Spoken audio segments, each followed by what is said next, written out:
Take a deep breath in. And as you breathe in a resourceful feeling of relaxation. And as you exhale, just get a sense that tension, stress, anxiety is leaving your body in your outward breath. As you breathe in and breathe out, as you next exhale, notice that with your eyes closed, you're able to relax even deeper, enabling you to go deeper and deeper, relaxed. Use the power of your imagination to imagine a vibrant color that represents resourceful relaxation. Imagine as you breathe in, it goes in through your nose and fills your lungs with that feeling of relaxing resourcefulness. And as you exhale, just get a sense that anything undesirable, anything unuseful is leaving your body in your outward breath. And maybe that's tension. Maybe that's stress. Maybe that's worries. Maybe it's just thoughts and beliefs that you've had in your past that aren't serving you currently. And therefore, as you breathe in and breathe out, notice just how good it feels for you to let go of that tension, enabling your muscles around your eyes to relax. Muscles in your forehead can just be released. And as your body relaxes, your imagination becomes more vivid, more real. And sometimes we think of our imagination as things that aren't possible or can't happen, but memories are like imagination. Each time we go back to a memory, we're viewing it and recording it at exactly the same time. And I want you to remember a time where you were on a beach in Mexico. Imagine how good you felt. Perhaps you can imagine the feeling of the warm sand under your feet. Maybe a gentle breeze, maybe hearing the waves breaking on the shore. I want you to get a sense that the warmth that you can feel from the sun is melting away any feelings of tension that you have. And in doing so, you are able to go deeper and deeper, relaxed. I want you to imagine there is the most comfortable looking bed that you've ever seen. There on that beach, there in Mexico. And for some reason, that beach is completely empty. You're the only one on the beach. And I want you to imagine making yourself comfortable on that bed, allowing your arms and legs to just completely relax. I want you to get a sense that any tension in your neck is just melting away. Imagine placing your head on a pillow, and as you breathe in and breathe out, just getting a sense that you're going so deeply relaxed that you're able to truly let go. In fact, I'm going to count down from 5 to 1, and you will imagine what it would be like to fall asleep there on that imaginary bed, there on a private beach, there in Mexico with the sun shining on your skin. Starting to count 5, just eyelids getting heavier and heavier. Releasing that tension. 4. Any tension in your neck, shoulders, arms, just breathe in that resourceful feeling of relaxation, and then as you exhale, let that tension go. 3, any tension in your legs, all the way down to your toes, just notice the tension and release that tension in your next outward breath.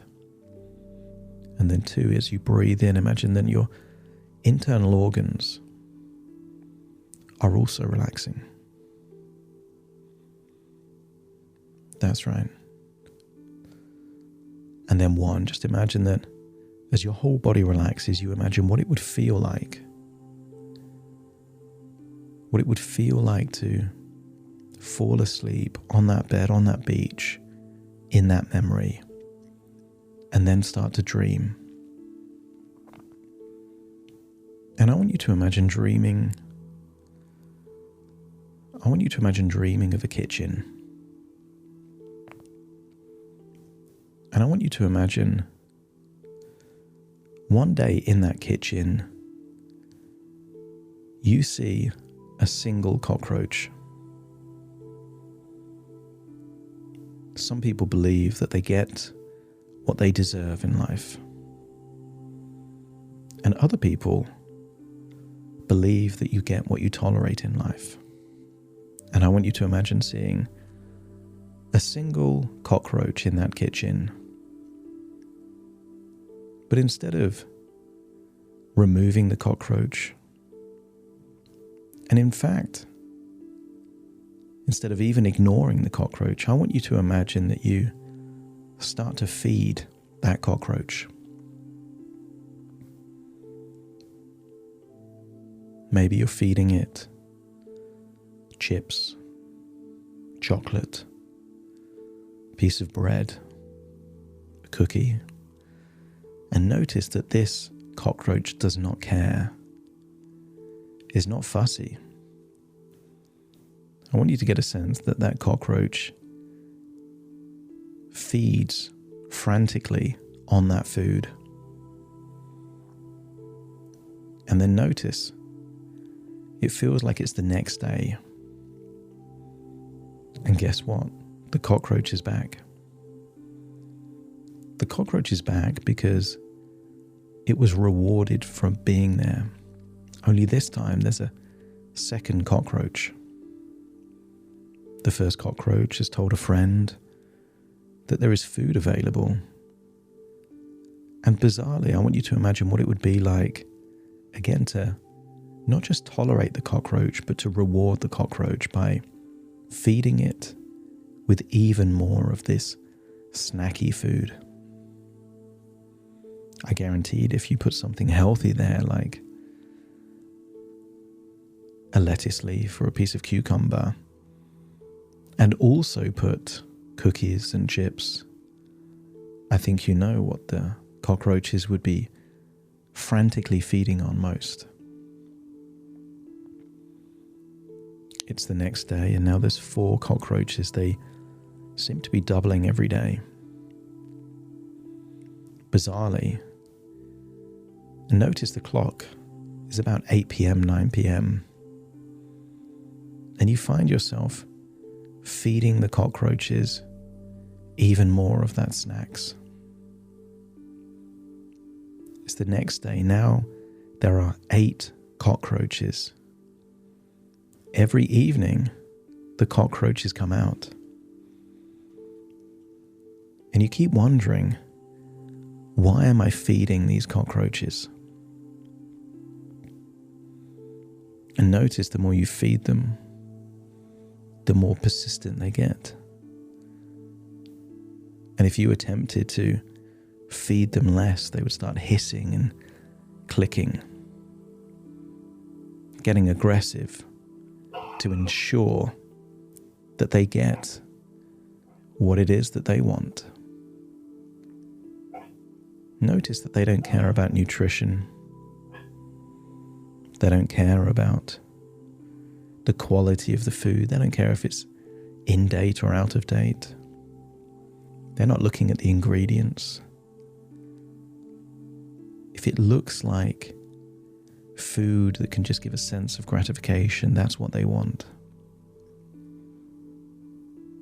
It's the next day, and there are 16 cockroaches. There in the evening, you can see the clock again. It's maybe 8 p.m., 9 p.m., maybe even 10 p.m. And there are 16 cockroaches all crawling around.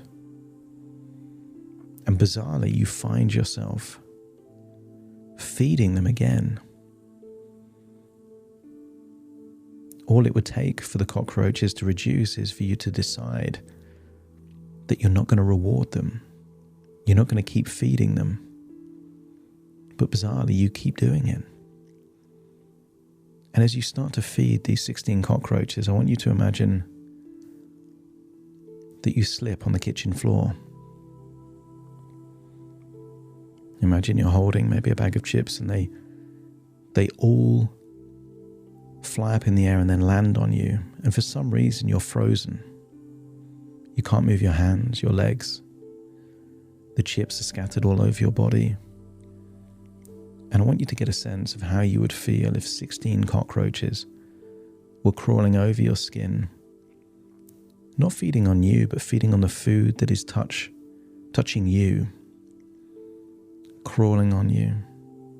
You can hear them, maybe getting aggressive and fighting with each other, squabbling over that food while it's on you. You can hear the hissing, the clicking. More importantly, you can feel the texture of their spiky little legs going over your arms and legs and your skin. And I want it to reach a point where you feel enough is enough. You're not willing to tolerate these cockroaches anymore. And at the point where you feel that you're not willing to accept them anymore, then you're ready to make a change. And the key change is that these cockroaches were never real cockroaches. These cockroaches represented the greedy, scavenging, instant gratification part of you. And for years, you've been feeding that part, often in the evenings, rewarding that part. Perhaps qualities you don't even like about yourself. There's a part of you which is discerning, that likes quality. And yet, many an evening you've been scavenging for food. And each time you've been scavenging for food and you've found food and been willing to eat that food, you've been growing that part within you that is willing to tolerate poor quality food. I want you to get a sense that you can continue to do this. But I want you to get a sense of, by continuing to feed that inner cockroach, you're depriving yourself of true joy and true enjoyment and pleasure in food.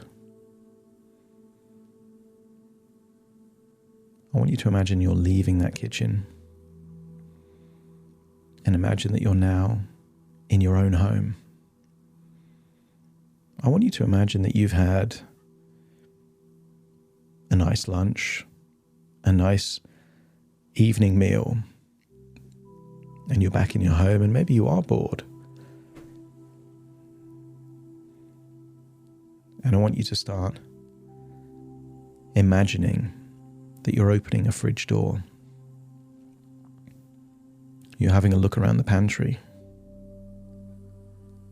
You're opening cupboards and seeing what's there. And I want you to feel that this isn't you. This is your inner cockroach. This is the part of you that likes to scavenge, that isn't interested in quality, it just wants instant gratification. I want you to get a sense that You can reward this part. You can feed this part just as you imagined feeding the cockroaches in the kitchen. The more you fed it, the more they became, and the more tenacious and aggressive they became. Or you can starve that inner cockroach, because that inner cockroach doesn't want to be a cockroach. The cockroach is pleasure seeking, but this is not pleasure. You already know that within your life, your most pleasurable experiences with food were occasions, things that you made an effort for, places where you enjoyed the surroundings or the company, the quality of the food and how it was presented. I want you to get a sense that as that inner cockroach disappears, the part of you that really enjoys mindfully eating delicious foods starts to grow. Your standards increase, and you'll know what represents true pleasure, because you'll enjoy it in the moment and you'll enjoy it whenever you think about it.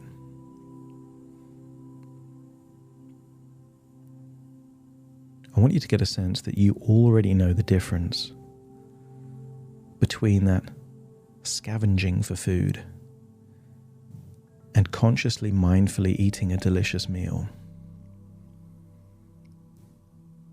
And I want you to make a decision. Deep down, are you the kind of person that really wants to enjoy food in a discerning, elegant, mindful, enjoyable way, or will you allow the cockroach to win? I want you to get a sense that perhaps the reason that you have this dislike of this scavenging, creepy animal is perhaps because it reminds you of a part of you that you'd rather wasn't there. If there were cockroaches in your house, you would know what to do to eliminate them. And the way you eliminate that scavenging behavior in your own life is just to see it for what it is. Poor quality decisions from a part of you that you can phase out.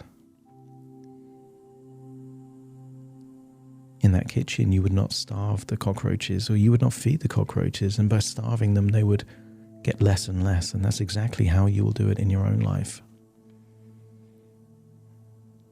And when you're ready to make that decision, to starve that cockroach,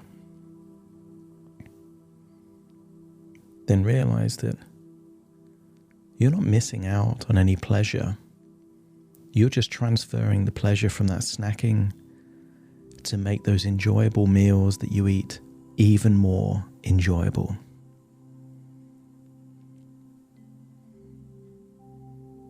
I want you to imagine yourself as the most elegant, discerning version of you, looking slim, looking confident. And imagine that version of you perhaps just a meter in front of you. And then imagine the version of you with low standards, the version of you that is not discerning at all. Imagine a version of you that doesn't have confidence, doesn't have discipline, is willing to scavenge and eat whatever's around. And you know that cockroaches will eat food even if it's in the garbage. They're not discerning at all. And I want you to see another version of you that lacks any discernment, any standards, But interestingly, I want you to imagine that version of you with tentacles coming out of your head, and to start to see your body morph so you're starting to look like a cockroach. And now it's time to step into the identity that you truly are. The discerning, elegant version of you with high standards, or the scavenging, cockroach version of you. I'll count down from 5 to 1 and you will step into who you are at your identity. Starting to count 5, 4, 3, stepping into the version of you truly are, 2 and 1, and realize that the other version of you starts to fade away and will only come back if you make choices aligned with that other version of you. It's now time to leave this place in your imagination. Find yourself back there on that bed, there on Mexico, waking up from a bizarre dream where you imagined yourself feeding cockroaches every evening. Imagined what it would be for you to even be a cockroach. And to realize that you woke up choosing a very different version of you. And all of this is just thoughts within thoughts. Ideas within ideas. Dreams within dreams. And now it's time to return to the present. But you return to the present with a new way of thinking about yourself and your behavior. You will no longer reward the cockroach part of you. You will reward the elegant version of you, your inner royalty, rather than your inner cockroach. In a few moments' time, I will count from 1 to 10 to awaken you, and you will awaken feeling optimistic, resourceful, with a new way of thinking, knowing that you get to make the choices. And you can strengthen a part of your character or weaken a part of your character by the choices that you make. And one of the key clues of making good decisions is whether or not you feel regret. And the value of regret is to shape future decisions and behavior, to have a life of more genuine joy, enjoyment, and true pleasure, not the illusion of pleasure, which is just short-term gratification. Take a deep breath in through your nose and out through your nose. Just wiggle your fingers, wiggle your toes. Get a sense that you're in your own physical body right now in the present, all parts fully aligned. But more importantly, you will awaken with a sense of who you really are, with higher standards, eager and willing to phase out that scavenging part of your character, starting to count to awaken you. 1, 2, 3, waking up. 4, 5, 6, more alert. 7, 8, open your eyes, open your eyes. 9, 10, wide awake, wide awake, wide awake.